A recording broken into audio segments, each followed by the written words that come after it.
صبح روز 17 مارس شنبه در ورزشگاه مرکزی ناحیه وسه ان همین طور مشق دسته‌جمعانه ورزشی گذرانیده شد. این آدمان ورزشکاران کسبی نبوده رهبران تشکیلات و مؤسسه‌ها میباشند. با دعوت بخش کار با جوانان و ورزش بخشیده به جشن بین المللی نوروز در این ورزشگاه به هم آمده در مشق دسته‌جمعی ورزشی اشتراک دارند. طوری گفتند ورزش شخص را به طرز حیاتی سالم رسانیده رشد سالمی جامعه با آن وابستگی کلان دارد. هر نفری که در این ورزشگاه مشق و تمرین می نماید به این نقطه درست سرفهم رفته ماهیت آن را به خوبی درک نمودند.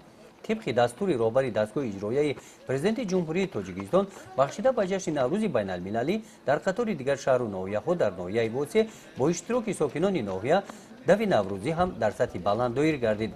در دو نمایندگان مؤسسه تحصیلات میانه عمومی رقم 10 بیمارخانه کسالی‌های پوست و زوروی و کارخانه واحد دولتی آب نوشاکی صاحب جایهای افتخاری گردیدند. اشتراکچیان ویلا ماراتون بخشیده به نوروز جوانان هستند. غالبان این چهاربینی‌های ورزشی روز جشن نوروزی جوانان ولایت ختلان که در ناحیه واسه برگزار می‌گردد از طرف ریاست کار با جوانان و ورزش ولایت با توفیق‌های خودروی قدر کرده می‌شوند.